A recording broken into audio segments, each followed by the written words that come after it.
Yung nangyayari eh. Di ba, kita nyo, nung hinilot ko, ganda na pakiramdam yun. Bakit? Ngayon, alam mo, lumilipas yung mga araw, lumilipas ang linggo, lumilipas ang buwan. Bakit nangangawit? Alam niyo kung bakit? Yung imbalance. Yung imbalance walk. Kasi kakadang-kadang si ma'am, syempre yung mga muscle nagre-react. Kita mo, hindi yan matuturing na sciatica kasi dalawa. Parang yung dito, yung mga muscle niya rito, parang pagod na pagod. Kasi nga, gaganong-ganon si ma'am, oh. Siyempre, mabigat si ma'am. Pupunta kayo ng mall, pupunta kayo ng mga hagdan-hagdan. Pero kita nyo, pag minasage ko na naman, uy, napakasarap. Kaya nga po gusto niya, gusto niya biryani. Ma'am, alam nyo pinaka-the best?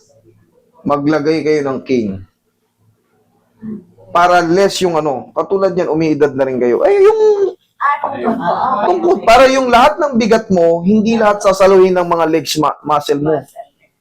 Doon mo itukod. O, pag may bisita, hindi ito, ko lang to.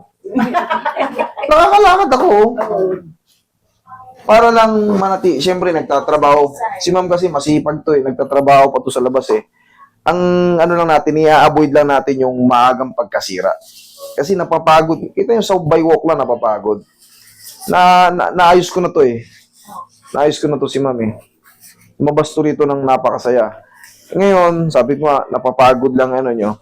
Tulungan nyo na sa cane. Pero kung may bisita, hindi talaga ako pilay. Gusto ko lang ma-avoid yung maagang pagkasira. Siyempre, umiidad na si mami. Tsaka hindi yan maituturing nga na sciatica. Hindi yan sciatica. Yes, ang sciatica, isa lang. Tsaka hindi siya, dapat sasabihin niya, Master, ito, sobrang kirot, manhid na. Hindi ganun. Ito parang pagod, oh. Nananakit yung mga ganito, dalawa. Ano lang yan. Dahil nga, siyempre, sira yung tuhod ni ma'am. Pero ito mo, yung kirot, hindi na bumalik. Wala na yun. Nalay na yan eh. Yung ngalay na lang sa mga muscle at balakang. Relax lang.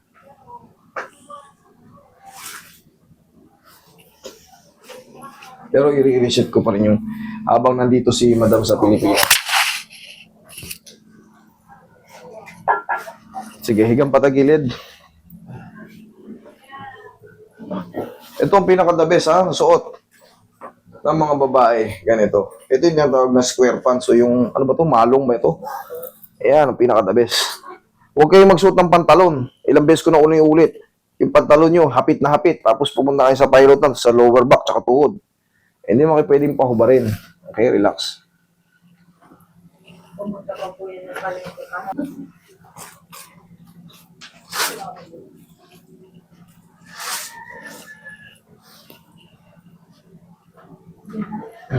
Kabilang side.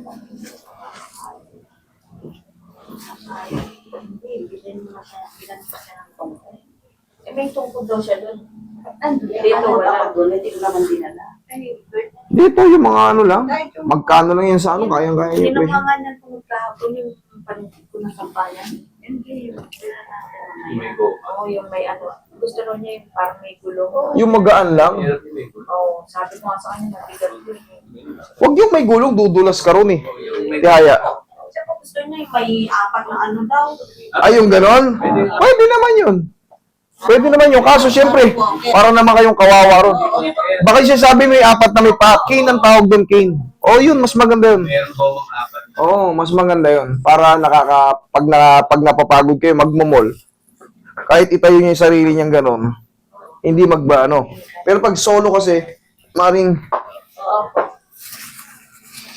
Okay, relax. Ginidam Roy.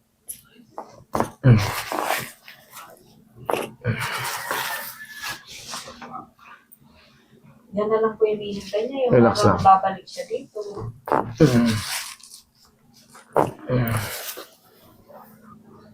Sige, tapa kay mami.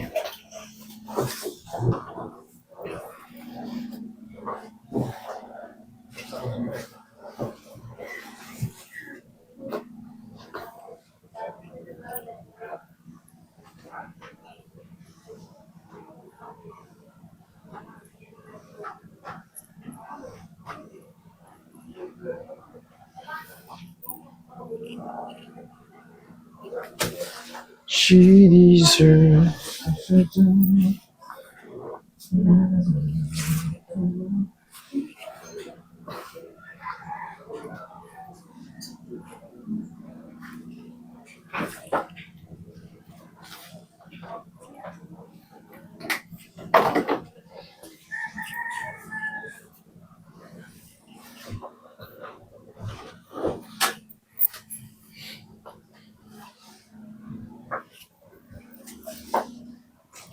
Lang, meron.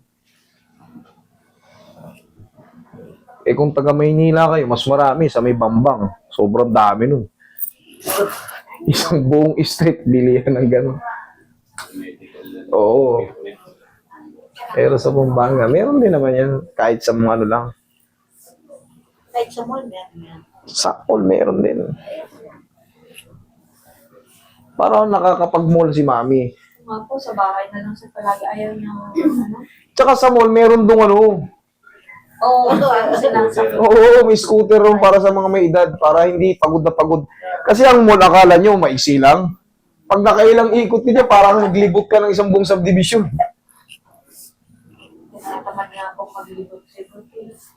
Mas maganda na yung nakakapag-dito sana siya para na yun. Kumbaga, i-reserve na lang nila na yung tayo niya. O, lilipat ng ano, magsi-CR, ganyan. Pero yung ano, yung gala talaga, eh, mas the best yung nakasakay siya. Kasi ito, sira na kasi talaga to. Nire-remedyohan na lang natin.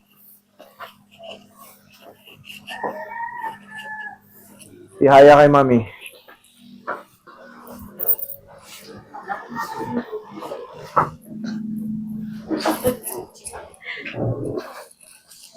Next time, Okay po.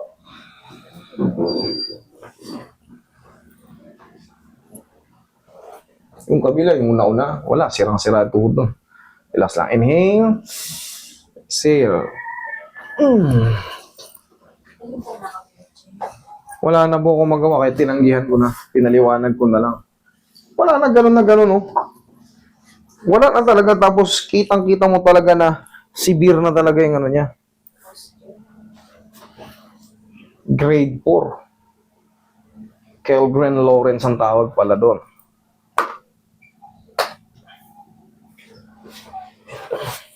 yan po dati, hindi na. Hindi, sa kanya bata-bata pa yun eh. Sa kinakain yun. Sa kinakain. Mas matanda pa si Mami ron eh. Hindi na siya nakakalaman. Wala na talagang joint space yung ano niya, tuhod niya. Kinain na ng ano, osteoarthritis. Grade 4 yung ano sa kanya, talagang said na said. Tapos, makikita mo talaga yung buong balibot ng yung lining, ano na, puro highlight and white. Ibig sabihin nun, punong-puno ng bone spar. Kaya, siyempre, hindi lang naman buto ang meron tayo sa tuhod eh.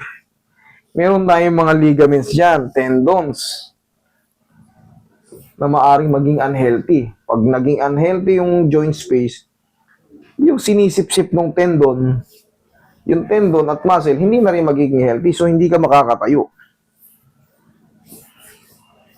Tapos, yung mga ligaments doon, yung ACL, PCL, ipit. Yung dito naman, sa lateral and medial, hindi healthy. Wala ring lakas para kung matapilo ka ng patagilid, mapuputol din sila, mararapture din sila. Tuyong-tuyo.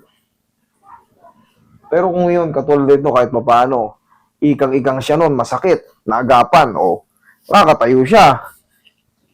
Meron pa siya, may allowance pa kasi. Pag wala ng allowance, matatanggal na lang yung kirot-kirot kon pero hindi ka pa rin makakatayo. Kaya hindi ko na tinanggap. Kasi alam ko naman na wala, useless.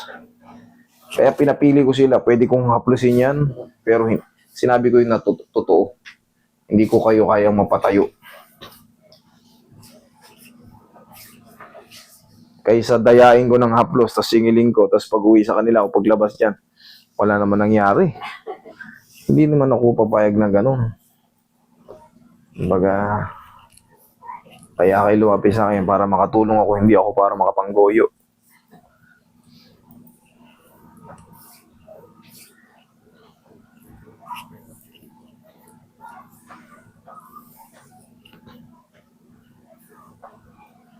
Mami, alalayan nyo lang to ng pau palagi. Para manatili kayong healthy. Kung magsasaklay man kayo, pero yun nga, pag may bisita, sabi nyo, wala, nakakalakad ako. Pang ano to eh. Pambugaw. Talagang nakakalakad ako. Umiiwas lang ako sa mas mabilis na pagkasira. Kasi, nandito na kayo. Senior citizen na kayo. Talagang dumarating na yung tinatawag na sign of aging. Sa balat natin, kumukulubot tayo. Sa loob natin, ganun din sila. Tumatanda rin sila. Kaya, habang naglalakad tayo ng naglalakad, nai-scratch ng nai-scratch. Panipis ng panipis ng panipis. Pero kung may tutukod nyo, ang bigat ay nasa wheelchair, ay nasa tungkod, hindi ganong puwersado to. Mas magiging kapakinabangan sa paglalakad nyo at babagal yung pagkasira.